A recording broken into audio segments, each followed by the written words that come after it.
네, 총장님, 그리고 이제 여대의 역할과 이 존재의 이유를 둘러싼 다양한 논의가 이어지고 있는데요. 총장님께서는 오늘날 이 여대가 사회에서 좀 어떤 의미를 가져야 한다고 보시는지 궁금합니다. 네. 네. 여대가 뭐 남녀공학으로 이제 전환된 경우도 많이 봤고 또 앞으로 전환될 학교도 있는 것으로 알고 있습니다. 그러나 어쨌든 그 여대를 만들었을 때 어떻게 보면은 그 창학 취지가 다 있습니다. 같은 여대라고 하더라도 그 담고 있는 정신이 굉장히 다르다고 생각을 합니다.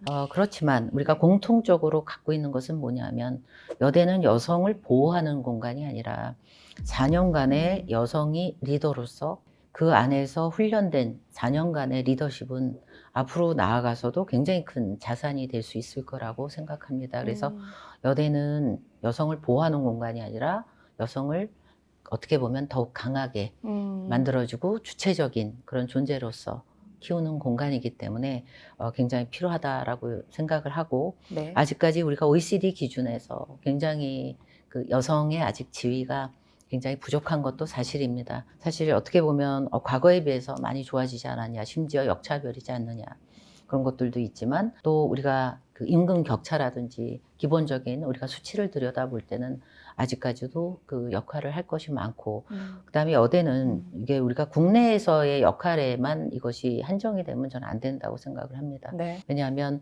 아직도 그 개도국이나 선진국 중에서도 여성 교육을 아직도 분리해서 시키는 나라들도 있고요.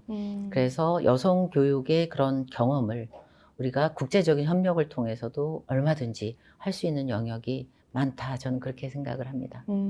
그리고 또 총장님께서도 인문학 쪽을 전공을 하신 걸로 네, 알고 있는데요. 네, 네. 그렇게 인문학 쪽을 연구하시던 또 교수님에서 현재는 또 음. 대학 전체의 방향을 결정하는 이제 총장님의 역할을 맡고 계신데 이게 인문학 연구자로 살아온 그런 시간이 지금 사람을 이해하고 조직을 이끄는데 어떤 영향을 혹시 주는지. 그거를 이제 그 네. 깊이 생각한 건 아니지만 네. 제가 이제 그 총장직을 수행하면서 느끼는 것이 사실 일하면서 제일 중요한 거는 결국 사람입니다. 네.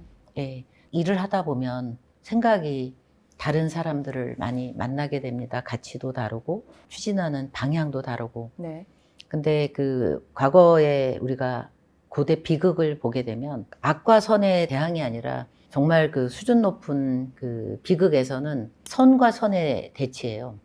그러니까 어떤 것이 맞고 틀리고의 문제가 아니라 생각이 다른 사람들을 이끌어 감에 있어서 뭐 과거처럼 나를 따르라는 아니기 때문에 네. 그래서 제가 얘기하는 것 중에 인간은 정말 엄청나게 이기적인 그런 특성을 갖고 있는데 네. 놀랍게도 네. 공감 능력을 가지고 있다. 어. 그래서 그 공감대를 이끌어 나가는 것은 인간이 갖고 있는 네. 기본적인 그 이해에서 출발을 해야 된다고 생각을 해요. 그렇다고 해서 뭐 인간을 다 이해한다고 해서 제가 뭐 완벽하게 소통한다라고 얘기할 수는 없지만 그래도 가급적이면 좀 이해하려고 하고 그런 면에서는 도움을 받지 않나 싶은데 구성원들한테 물어봐야 될 것 같습니다. 근데 아까 좀 갑자기 이렇게 궁금해진 점이 네. 그렇게 그 총장님의 어떤 그 화법이 굉장히 인상 깊어요. 되게 약간 뭔가 우아하시고 되게 품격이 느껴지는 이런 그렇습니까? 말투에서 되게 다행입니다. 배우고 싶다 이런 생각이 들더라고요. 네. 혹시 총장님 MBTI가 어떻게 되시는지 여쭤봐도 되나요? MBTI가 ESTJ입니다. 아, ESTJ. 네네네. 아. 네. 동물로 하니까 사자가 나오더라고요. 그래요? 네, 그래서 제가 남편 네. 거를 넣어봤는데 네. 사슴이 나오더라고요. 그래서 제 도시락이네 제가. 조은주의 큐. 혹시 총장님께서는 이제 그 최근 학생들 가까이 이렇게 보시면서 과거 세대랑은 참 이런 게 좀 많이 달라진 것 같다. 이렇게 뭐 느끼는 네. 부분이 있을까요? 아우 너무 많죠. 네. 너무 많죠. 네. 전 재밌는 게 1, 2년 선배들이 후배들 보고 요즘 애들이라고 얘기를 해서 네. 저희 입장에서는 그저 웃지요. 근데 그저 웃죠. 우리가 네. 그 얘기 많이 하는 제가요, 굳이 젊은 세대들이 많이 쓰는 단어들이 있잖아요. 네. 그런 것들에서 보면 확실히 우리 때는 싫은 것도 별로 얘기 잘 못했잖아요. 네. 아, 해야 되나 보다 하고 가는데 네. 요즘 학생들은 그런 면에서 굉장히 그런 부분에서 솔직하고 예, 의사표현 할 줄 알고 그러다 보면 이제 그 기성세대는 놀라죠. 뭐야 요즘 애들은 왜 그래라고 하지만 저는 그게 더 바람직하다고 생각이 됩니다. 그래서 의사표현을 정확하게 할 줄 아는 것. 네. 예, 그리고 자기한테 도움이 되는지 안 되는지도 굉장히 많이 판단을 하는 것 같습니다. 그래서 그 우리 자랄 때하고 요즘 학생들하고 비교해 볼 때 뭐 많이 편안해지고 편리한 것도 많지만 어떻게 보면 좀 짠한 느낌이 드는 게 앞으로 미래 세대가 우리 때처럼 그렇게 많은 기회와 네. 경험이 주어지지 않고 그렇기 때문에 그런 부분에서 학생들이 많이 다르지만 또 이해되고 공감되는 부분이 많은 것도 네. 사실입니다. 그래서 이제 부모들이 물론 이제 사춘기를 거치면서 힘들다 그러지만 그럼 사춘기 넘으면 또 대화가 잘 될까? 혹은 또 특히 그 모자 관계에 있어서 보면 네. 그 남녀가 다르면서 대부분의 옆에서 이렇게 지켜보면 공부 갖고 하도 잡아서 모자 관계가 굉장히 안 좋습니다.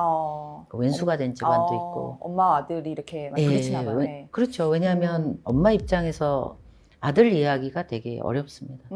물론 뭐 깔끔하게 또 잘하는 아들도 있겠지만 네. 그러다 보니까 그 공부하는 과정 속에서 원수가 되는 경우도 많이 봤기 때문에 네. 그게 나중에 시간이 지나면서 이게 봉합이 될 수도 있지만 네. 또 뭐 그게 남아서 그럴 수도 있기 때문에 사실은 이제 세대 간의 그런 갭도 문제이고 네. 그러나 우리가 그 이해하고 공감하고 가는 것이 굉장히 중요할 것 같습니다. 그렇다면 총장님께서 혹시 실례지만 자녀가 네네. 있으실까요? 네. 자녀를 이렇게 키우면서 가장 좀 이렇게 그 강조했던 어떤 교육 철학이 있으실까요? 대화를 네. 교육 철학해서 네. 이렇게 대놓고 앉혀놓고 수업처럼 한 적은 없고요. 그냥 그 삶에서 비춰주게 자연스럽게 하는 게 되게 중요할 것 같고 네. 하나 확실한 거는 물론 제가 바빠서 그렇기도 하고 애를 늦게 낳아서 그렇기도 하지만 그래서 제가 애한테 너는 참 운도 좋다. 내 10년만 젊었으면 네. 예, 그런 얘기를 10년만 젊었으면 네네. 더 힘들었을 거다라고 얘기를 하는데 네. 그냥 어떻게 보면 방임인데 자유방임. 네네. 그래서 네. 제가 얘한테 내가 너무 방임을 한 것 같아. 내가 너를 조금 조였으면 좀 달라졌을까 그랬더니 그러면 관계가 너무 악화됐을 것 같다.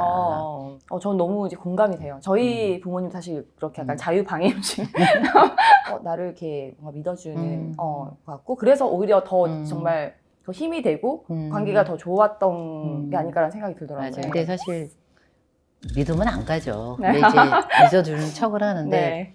행동 보면 열받을 때가 많아서 네. 그냥 했다가는 별로 이렇게 뒤끝이 안 좋아서 요즘은 AI한테 물어봐요. 네, 그럼 되게 이렇게 네. 오글오글한 답을 그래 힘들지 네. 뭐 이러면서 저한테 이대로는 너무 과격하다고 쓰더라고요. 네, 그래서 너무 조금 과격하니 유하게. 이렇게 해라. 뭐 그리고 좀 이건 좀 개인적인 질문인데 네. 총장님은 혹시 어떨 때 가장 좀 이렇게 행복을 느끼는지 혹시 예. 총장님만의 어떤 그런 행복의 어떤 철학은 어떤 건지 궁금합니다. 그 철학은 아닌데 네. 제가 행복감을 느낄 때는 그 나눌 때예요. 그러니까 나눔이 딴 게 아니라 맛있는 음식을 딱 접하면 생각나는 사람들이 꼭 있어요. 이거 누가 좋아하는데? 그러니까 저는 맛있는 음식도 혼자 먹으면 맛이 없어요. 그래서 그런 좋은 사람들과 좋은 음식을 나눌 때 혹은 학생들과 지식을 나눌 때 내 한마디가 그 학생의 삶에 변화를 일으킬 때 그러니까 그 나눔이라는 게 뭐 그 다른 무질적인 나눔뿐만 아니라 네. 그래서 그런 걸 할 때 그 행복감을 느끼는 것 같아요. 그렇죠. 그 말 한마디가 정말 어떤 사람한테는 정말 인생을 또 이렇게 큰 지대한 영향을 주는 또 그런 말일 수도 있는 거니까요. 사실 저도 기억을 못 하는데 학생이 그때 그렇게 말씀 주셔서 이렇게 했어요라고 할 때는 제가 사실은 굉장히 놀래죠. 힙컵하죠. 내가 이렇게 만들었어. 그래서 다 기억은 못하지만 제가 한 한마디가 누군가의 삶에 영향을 미치는구나 이런 걸 느낄 때 더 책임감이 크게 느껴집니다. 네. 그래서 그런가요? 예전 어떤 그 연구 결과 보니까 그 가장 행복도 높은 그 직업군이 교육자더라고요. 네. 네. 네, 그게 약간 방금 말씀하셨듯이 음. 누군가한테 되게 좋은 영향을 주고 이제 그런 피드백을 받으면서 본인의 삶이 더 이렇게 좀 마음이 더 이제 충만해지고. 완전히 공감하고 교수님들 보면 네. 다른 직종에 비해서 전부 다 동안이세요. 그래서 확실히 네. 또 젊은 그 학생들하고 접하면서 그래서 그런지 어째서 그러신지 제가 뵐 때는 다른 직업군에 비해서 전부 다 젊어 보이신 것 같아요. 네, 그런 영향이 있을 것 같아요. 네. 네. 다들 교수님들을 동안인 분들 많으시니까 총장님 비롯해서 오늘 이렇게 또 총장님 뵙고 네. 다양한 이야기 지금 나눠보고 있는데요. 네. 네, 마지막으로 네. 총장님 앞으로의 어떤 목표와 계획 궁금합니다. 이제 제가 총장이 된 지 1년 반이 조금 넘었고요. 네. 외국인 학생에 대한 목표를 세웠는데 그것도 이제 잘 순항해서 가고 있고 이제 제가 지금 남은 미션이라고 생각하는 것이 저희 대강당 건축입니다. 네. 그래서 거기에는 많은 또 재원이 들고 또 복잡한 과정이 있어서 그거를 어떻게 보면 토대를 잘 마련해야 되지 않나 하는 거하고 또 시작한 한류 국제대학을 잘 만들어서 한류를 배우고 싶으면 우리 숙명여대를 찾아야 되는 한류 중심의 네. 그런 대학 또 한류를 다시 쓰는 그런 대학으로 자리 잡는 것이 앞으로의 목표입니다. 네. 저희도 열심히 응원하도록 하겠습니다. 감사합니다. 네. 네, 지금까지 숙명여대 문시연 총장님과 함께했습니다. 고맙습니다. 감사합니다.